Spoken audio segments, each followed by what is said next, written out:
Assalamualaikum warahmatullahi wabarakatuh. Segala puji kepada Allah Subhanahu wa Ta'ala.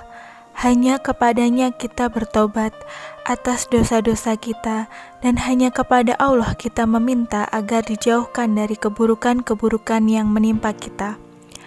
Anak-anakku sekalian, marilah pada bulan suci ini kita tingkatkan niat ibadah kita hanya kepada Allah.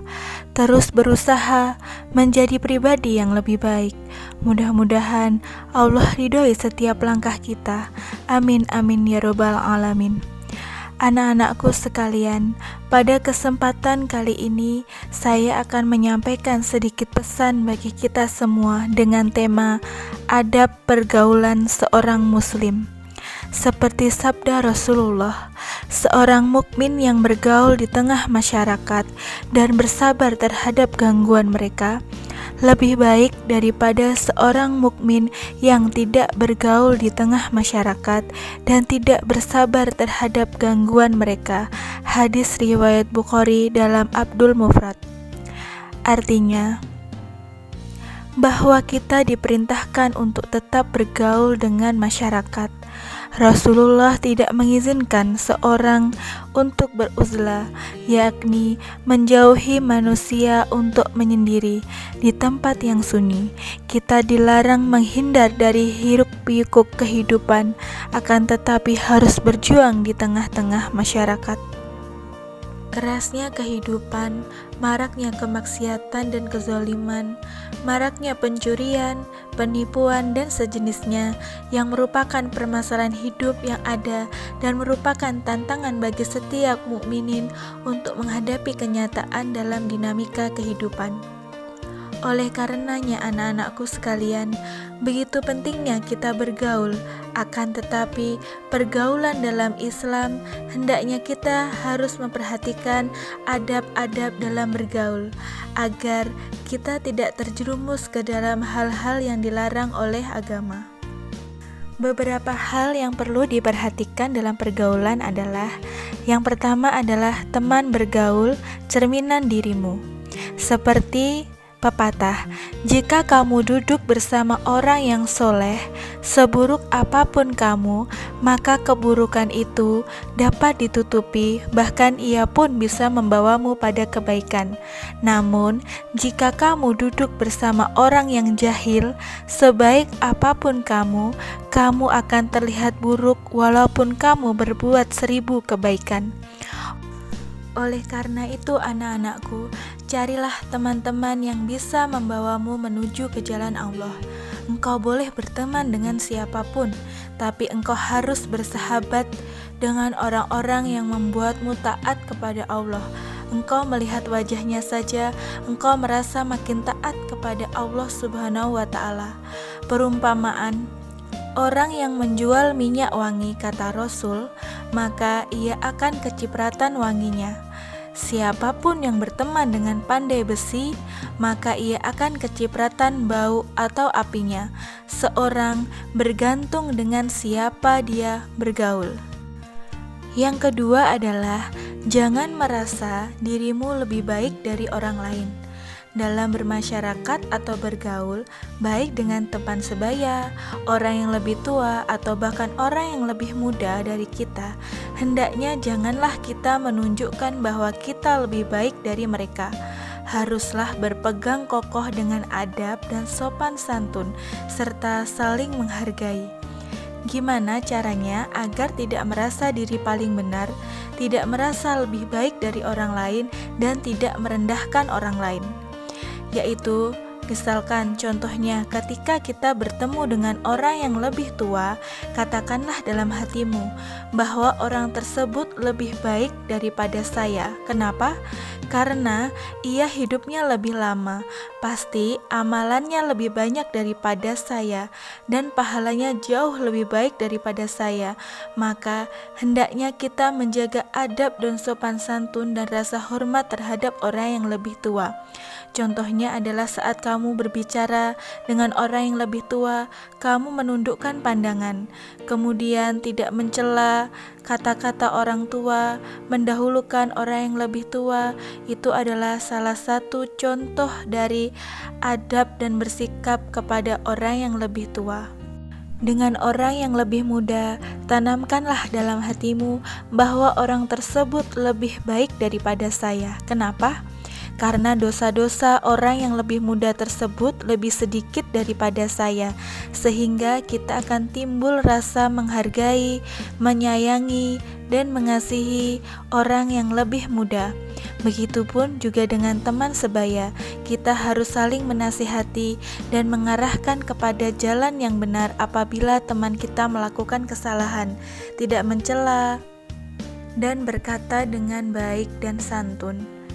Dengan hal-hal seperti ini, maka akan terjalin hubungan baik antara satu dengan yang lain, tidak menjadikan seorang sakit hati dengan sikap dan tingkah laku kita. Yang berikutnya adalah pergaulan antara lawan jenis. Dalam Islam, interaksi antara laki-laki dan wanita memiliki cara khusus yang harus dipatuhi. Sebagaimana kita ketahui, berinteraksi dengan lawan jenis tidak bisa dilakukan sembarangan, karena Allah sendiri telah mengaturnya dalam Al-Quran. Dan berikut ini adalah beberapa adab bergaul dengan lawan jenis yang perlu kita ketahui. Yang pertama adalah menutup aurat.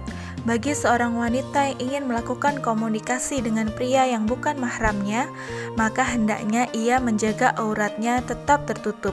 Jangan sampai menggunakan pakaian yang menarik perhatian hingga menimbulkan bisikan setan, apalagi terjerumus ke dalam syahwat, sebagaimana Allah berfirman, "Wahai Nabi, katakanlah kepada istri-istrimu, anak-anak perempuanmu, dan istri-istri orang mukmin, hendaklah mereka mengulurkan jilbabnya ke seluruh tubuh mereka.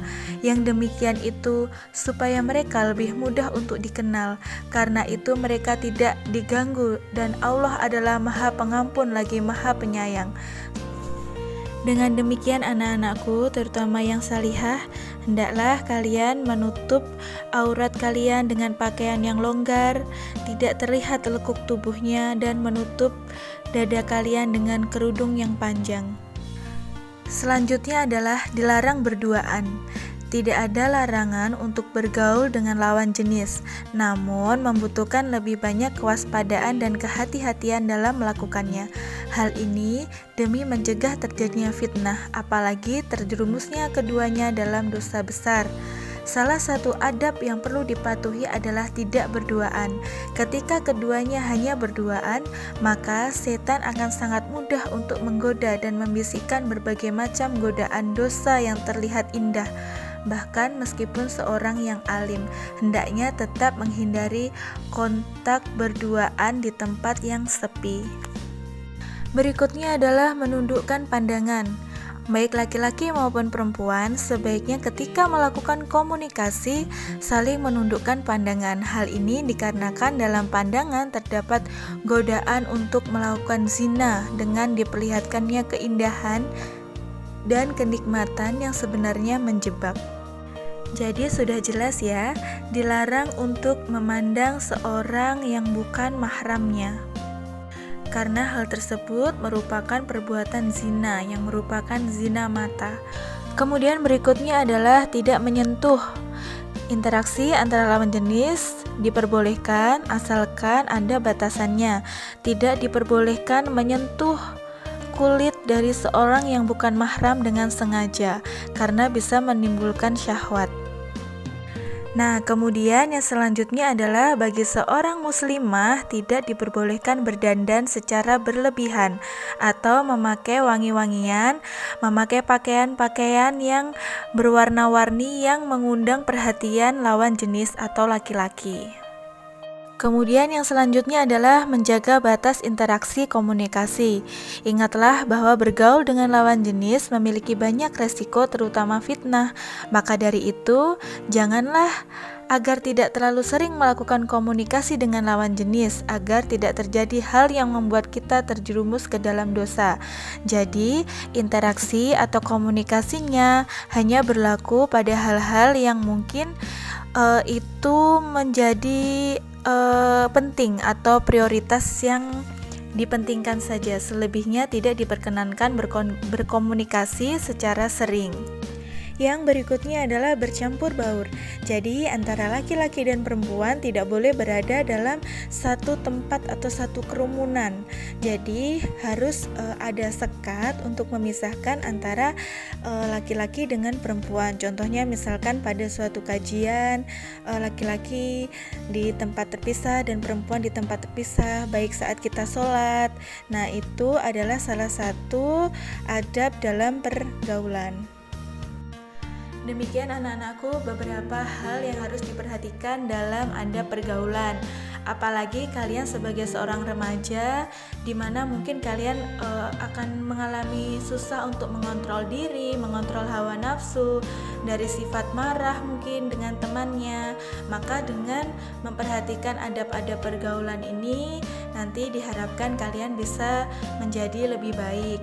Apalagi bagi remaja, mungkin kalian yang masih labil, mungkin ada yang punya pacar, punya teman rasa pacar, atau bahkan punya adik kakak-kakakan, masih sering WA-an dengan kata-kata yang mesra. Marilah anak-anak, mulai sekarang kita berubah untuk menjadi pribadi yang lebih baik. Kita jauhi hal-hal tersebut yang akan mendekatkan kita kepada zina. Oleh karenanya, mari kita bersama-sama memperbaiki diri, bersama-sama kita bertobat dan memohon ampunan kepada Allah. Mudah-mudahan di bulan yang penuh rahmat ini, kita semua senantiasa diberikan hidayah, diberikan kesehatan, dipermudahkan kita segala urusan dalam menggapai cita-cita, membahagiakan orang tua. Jadi tetap semangat dan harus berubah menjadi pribadi yang lebih baik. Demikian yang dapat Ibu sampaikan. Apabila ada kurang dan lebihnya, mohon dimaafkan. Wassalamualaikum warahmatullahi wabarakatuh. Ya salli wa sallim daiman abadan ala habibika khairil khalqi